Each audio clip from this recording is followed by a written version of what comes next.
Hey guys, welcome back to Autism with a Voice. Today we're going to talk about fidgets. And, well, I only have one classic fidget that a lot of people know about. And really, the reality that what fidgets do is, for people with autism, they help with stimming and going through that process of it. So, this is going to be a several part episode. This will be something I'll be doing as a major series.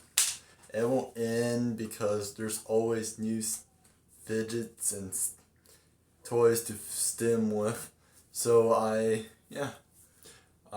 decided to make this. So yeah, alright, first is a fidget spinner, which is morally the most simplistic form of stimming, because most people know what a fidget spinner is, and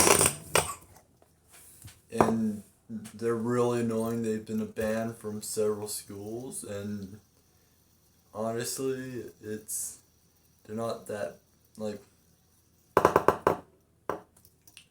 I like it, I don't like it. It's like, I don't like how students are able to have easy access to these because they're so addicting. Have that like that. There we go. I know that's inhumane, but sorry. And she hasn't been neutered, so it's helping cool down everything.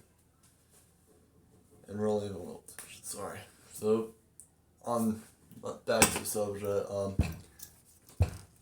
Fidget spinners are great and all, but at the same time, it's just frustrating that students without disabilities, like even ADHD, students without simple conditions like ADHD are getting access to these, and it's like,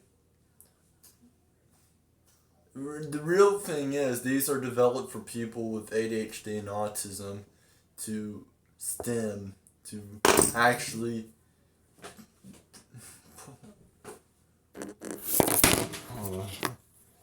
I think the best way to pronounce it is that output helps receive input. So yeah, and this, like, it's supposed to help put out some output so you can better receive input. So really, this is just, like, it's helpful for people with autism in a matter. I really don't have an opinion on it. Like, I like fidget spinners, but at the same time, I don't need one. Now, the headphones. Now, I said I was going to go simple, but also there's also a complex part to this. So, these are Hear Track, or Tech. You can read it. Headphones, and for me, if you guys don't know, I do have a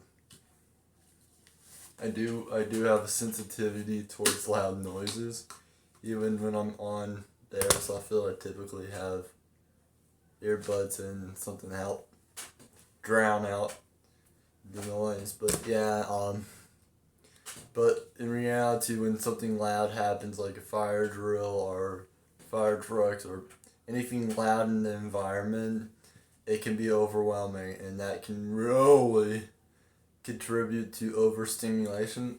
And a lot of people call overstimulation a tantrum, which, yes, it is. There is something called a tantrum, but for people with autism, if you really take in a few factors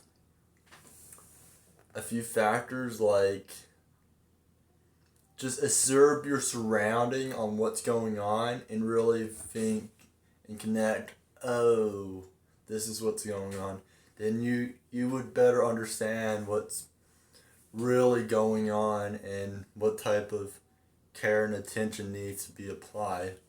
So yeah, in a lot of cases, this is a really helpful device because noise reduction headphones can be really helpful because they can reduce noise. I can hear still, I can make all the noise I want, but at the same time I can properly regulate the noises around me, and it's helpful and all, but at the same time,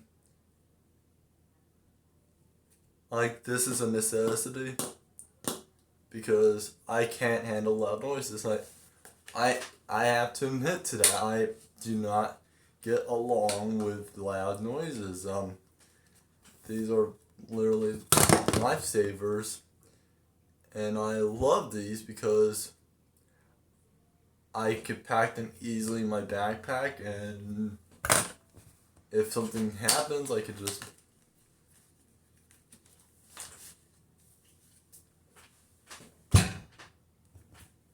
I can better take in the noise. It's better, it's cleaner, it's just so much softer. And sometimes if I feel like fidgeting with my hands, I can toss it.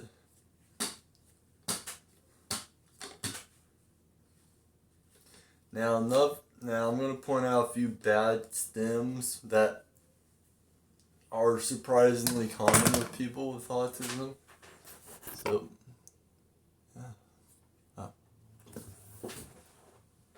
biting. Now, surprisingly, there are adults with autism who do bite on this stuff, and it's not just for low functioning. For individuals with low functioning autism, there's also high functioning autism. There's individuals with high functioning autism who bite on this stuff, and for me, badly as it is, my nails are not the best. If you could tell that I have bitten my nails down to the roots. Sorry, I can't resist. And I've even destroyed several clothes because of it. I know I'm laughing about it, but it's actually really serious. But that's why I heavily do stimming, because I try to take my attention to fidgeting and stimming in a more constructive way. But it's like whenever I try to fidget with a fidget spinner, and it's like, oh, I'm super sorry. But it's like, oh, fuck. Like, I can't keep my attention on it. It's like fucking hard. It's hard for my language, but now.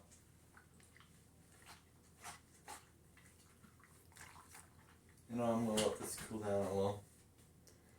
We're just gonna ask that's a reusable heat pad, but it actually does something really unique that I like, and it makes a really satisfying crunching noise. But I'll save that for the next video. I think for the next stem and fidget video, I'm gonna actually get back into doing pressure therapy. Using a pressure vest, because hopefully, I'm turning 22 soon, so I'm gonna actually invest in a pressure vest and try that out and see if that can help with stimming. And hopefully soon we'll be getting some chewies to try, because even though I'm 21 years old, I still listen to my autism specialist, and apparently it's perfectly normal for adults with autism to be biting on stuff, even with high functioning autism. So yeah, I'm going to be taking I'm gonna be taking my ASD specialist opinion on it, or suggestion, which I've always done. But I'm serious, I actually do. Yeah. Well, I hope to see you guys again next time, and I hope you guys enjoyed the episode. Peace, and have a lovely day. Bye!